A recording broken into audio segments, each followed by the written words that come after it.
good evening, and welcome back to Thoughts Under the Canopy. And tomorrow is the 4th of July, and I wanted to say I'm going to read a couple of questions that I feature in the book that were so great. But after I do that, I've got something really special, a great suggestion for you, dating-wise. It's a new idea, and I hope you'll embrace it. And this is the book.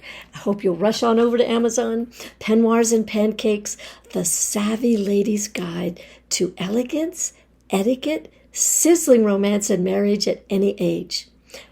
Let's just talk about 2 questions, and then I've got a surprise for you. Here's a question that came up that I just love. How is dating different now than in previous decades? Well, let's just say a few words about how casual things are today. Dating used to be rather formal, and people respected each other. Give a quick example. I heard from a young person the other day that a couple of times she's had a date set up, and the person just cancels. They just text, "I'm canceling." That didn't happen in the old days. So, that's something we can learn from times past, is to respect one another. All kinds of different things are going on now. Today, everything's at a rush. Maybe things are a little too casual. We are taking people for granted. We want to be grateful, attitude of gratitude, right?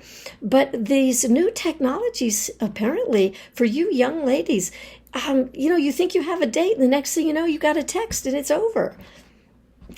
Try to find someone else.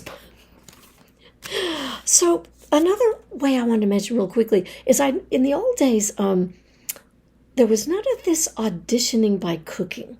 So, in other words, what I'm saying is when people would go on a date, the young lady would be taken out to eat. Now, in modern times, ladies can do anything they want. They might take a gentleman out for dinner. I have no problem with that. But this idea of auditioning by cooking is something that's a little different. We really didn't do that in the old days.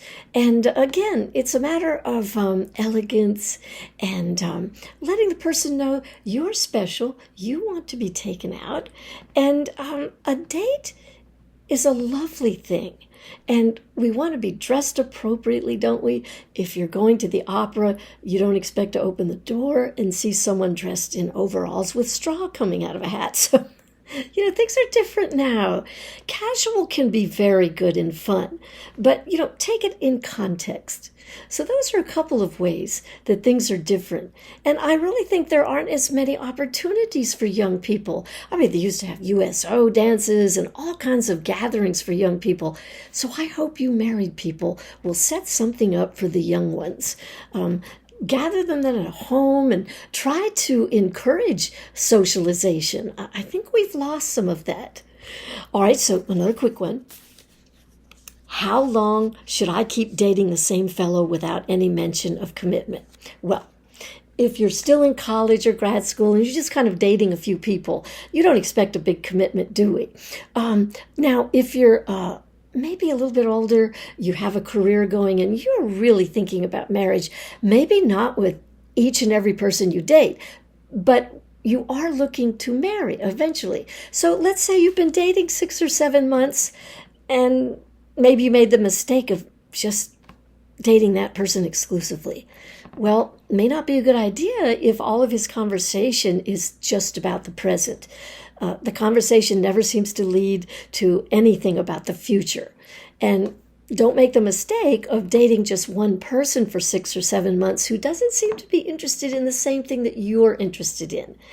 That would be a mistake because you're closing yourself off to opportunities, aren't you? So keep it light. And if you find that you're really not feeling that spark anyway, and it doesn't look like something's coming down the road there, keep yourself open to date other people and know lots of groups of people and socialize, and always keep your hopes and your standards equally high for what you're looking for. And now I want to announce a really fun thing that I think is new and that will be very helpful. In Peignoirs and Pancakes, I mentioned this. And here it is. I want you to ask yourself, when was the last time you really celebrated yourself? And by that, I don't mean in your heart and your spirit and your mind.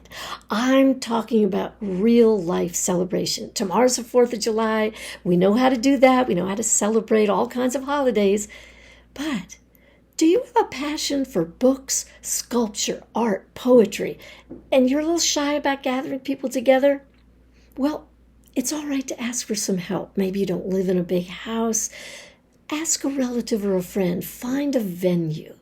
And for instance, in the book, I talk about how I met Michael. We'd been online and we talked a lot. He texted first and then we did the platform on the dating app. And I was about ready to have another one of my art and poetry celebrations. I have these all the time. And so I thought, it's been a little bit of time, maybe a month or two. And I said, would you like to come down and join me? Because all of my friends and church people are down here in Virginia. I know you're in New Jersey, but maybe this would be fun for you. Would you like to do that? Well, the rest is history.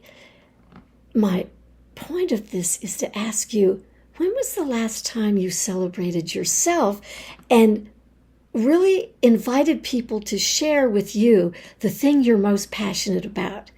Gather people around yourself.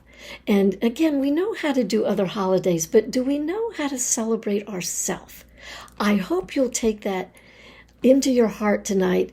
And as you're reading the book, run on over there to Amazon. I want you to find out the secret of why we call this Peignoirs and Pancakes. It is not a cookbook, ladies. It is a recipe for romantic success leading to marriage. So I want to wish you the happiest 4th of July ever for tomorrow. And we'll be back again. I'm going to try to do this every Thursday. And so it was fun to be in the kitchen with you this one time. So I wish you well. God bless. And try that out. Celebrate yourself. God bless.